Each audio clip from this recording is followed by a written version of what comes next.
Bago ka gumawa ng anumang bagay, natural lang na maisip mo, anong mapapala ko rito? Minsan may tatanong din natin yan pagdating sa panalangin, lalo na kung wala pa ring senyales galing sa Diyos.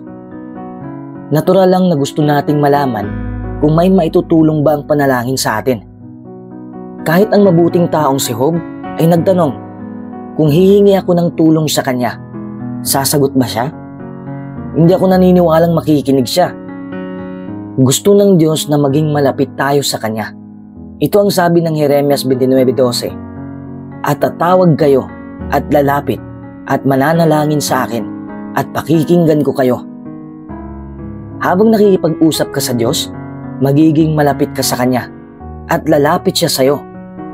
Tinitiyak ng Biblia sa awit 145:18, ang Diyos ay malapit sa lahat ng tumatawag sa kanya ng may katapatan. Habang madalas tayong nananalangin, lalong lalalim ang kaugnayan natin sa Diyos. Inaanyayahan ka ng Diyos na manalangin dahil siya ay nagmamalasakit sa iyo at gusto niyang tulungan ka. Ang panalangin ay hindi lang basta isang religious routine o isang uri ng mental therapy. Ang tunay na Diyos ay talagang nakikinig sa panalangin. Kung mananalangin tayo sa tamang paraan at para sa tamang mga bagay, makikinig siya. Sa katunayan, hinihimok niya tayo na lumapit sa kanya. Kung gayon, ano ang maitutulong sa atin ng panalangin kung magiging bahagi ito ng ating buhay? Unang pakinabang, magiging payapa ang ating isip. Kapag may problema ka, sobra ka bang nababalisa? Hinihimok tayo ng Biblia na manalangin ng walang lubay at ipaalam natin ang ating mga pakiusap sa Diyos. Tinitiyak sa atin ng Biblia na kung mananalangin tayo sa Diyos at ang kapayapaan ng Diyos na nakahihigit sa lahat ng kaisipan ang magbabantay sa ating puso at isip. Maaari tayong magkaroon ng kapayapaan ng isip kung sasabihin natin sa ating Ama sa Langit ang mga ikinababahala natin. Sa katunayan, hinihimok niya tayong gawin yan. Basahin natin ang awit 55:22.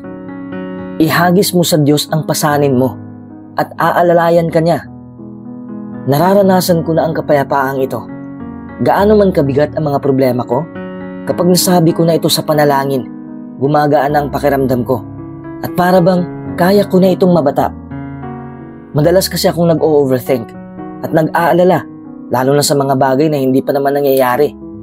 Pero sa tulong ng panalangin, nakapagpapatuloy ako sa buhay nang hindi masyadong nag-aalala.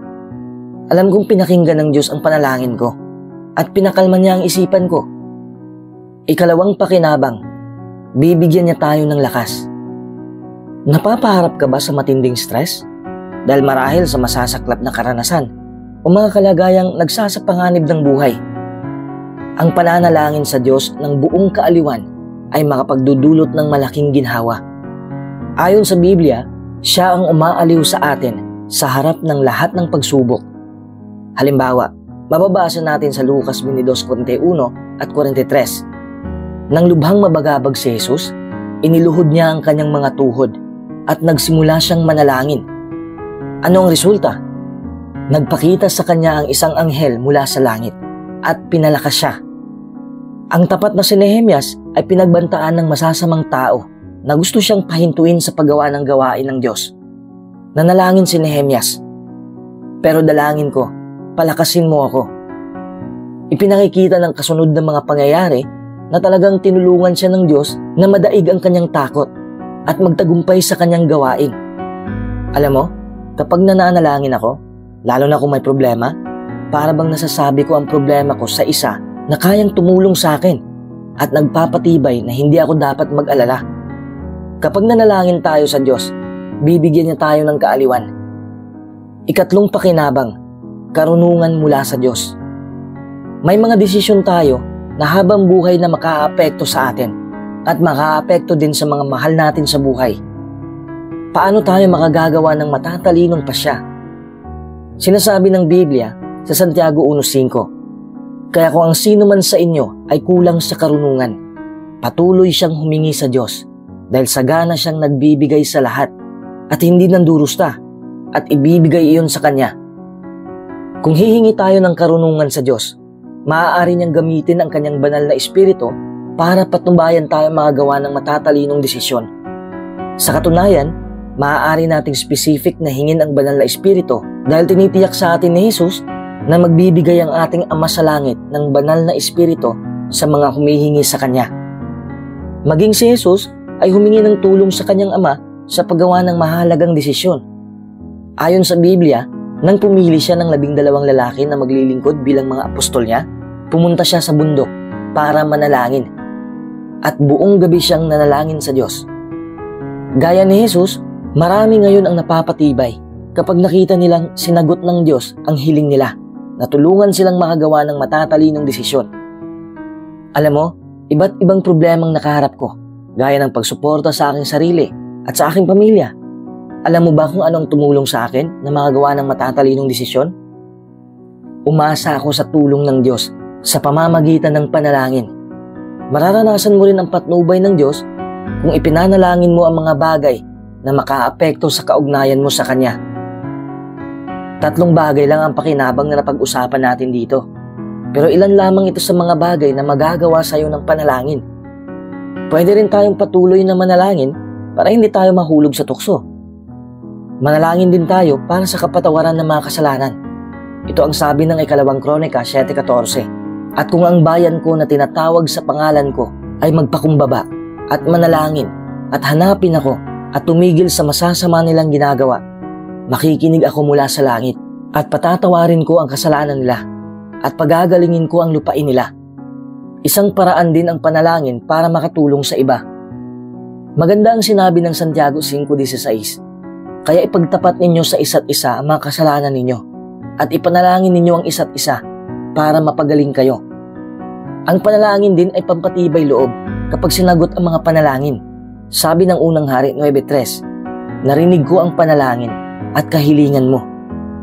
Subalit para makamit mo ang mga pakinabang na ito, dapat mo munang makilala ang Diyos at alamin ang kanyang kalooban.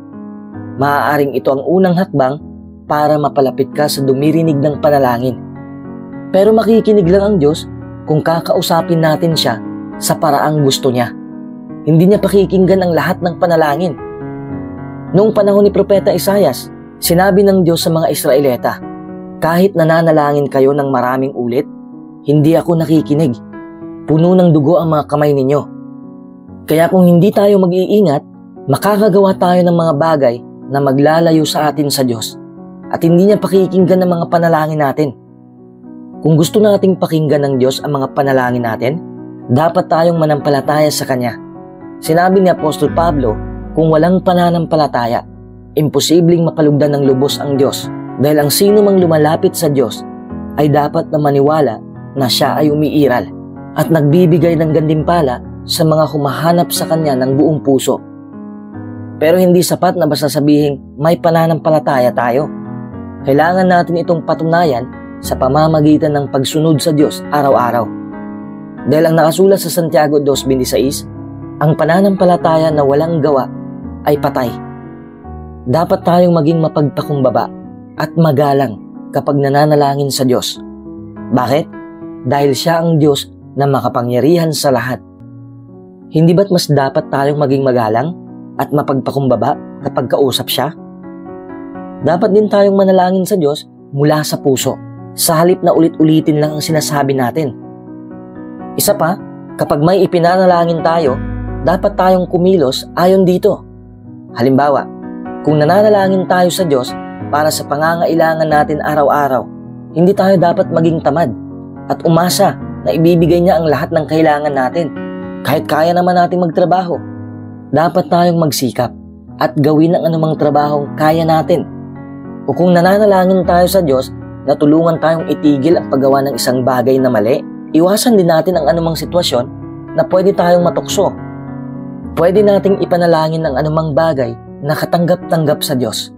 Sinasabi ng Biblia, at nagtitiwala tayo sa Diyos na anuman ang hingin natin ayon sa kalooban niya, ay ibibigay niya. Pwede ba nating ipanalangin ang personal na mga bagay?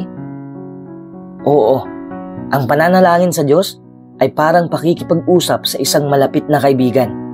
Pwede nating sabihin sa Diyos ang laman ng puso at isip natin. Pwede nating hilingin sa Kanya na bigyan tayo ng banal na espiritu para magawa ang tama. Pwede rin nating hilingin sa Diyos na bigyan tayo ng karunungan para makagawa ng tamang mga desisyon. At hilingin natin na bigyan tayo ng lakas para makayanan ang mga problema. Dapat nating hilingin sa Diyos na patawarin tayo sa mga kasalanan natin. Dapat din nating ipanalangin ang iba, kasama na ang pamilya natin at ibang tao. Dapat natin siyang pasalamatan sa lahat ng ginawa niya para sa atin. Nalaman natin yan dahil nung nandito si Jesus sa lupa, tinuruan niya ang mga tagasunod niya kung paano mananalangin. Sinabi niyang dapat muna nilang ipanalangin ang pagpapabanal sa pangalan ng Diyos. Pagkatapos, ipinakita ni Jesus na dapat nating ipanalangin na dumating ang kaharian ng Diyos at mangyari ang kalooban ng Diyos sa buong lupa. Kasunod ng mahalagang bagay na ito, sinabi ni Jesus na pwede na nating ipanalangin ang personal na pangangailangan natin. Kapag inuuna natin ang Diyos at ang kalooban niya sa mga panalangin natin, ipinapakita natin kung ano ang pinakamahalaga sa atin. Pwedeng maikli o mahaba ang panalangin natin, depende sa sitwasyon. Halimbawa, pwede tayong manalangin ng maikli bago kumain. Pwede nating habaan ang panalangin natin kapag nagpapasalamat tayo sa Diyos o nagsasabi tayo ng mga problema. Ang mahalaga sa Diyos ay ang manalangin tayo mula sa puso.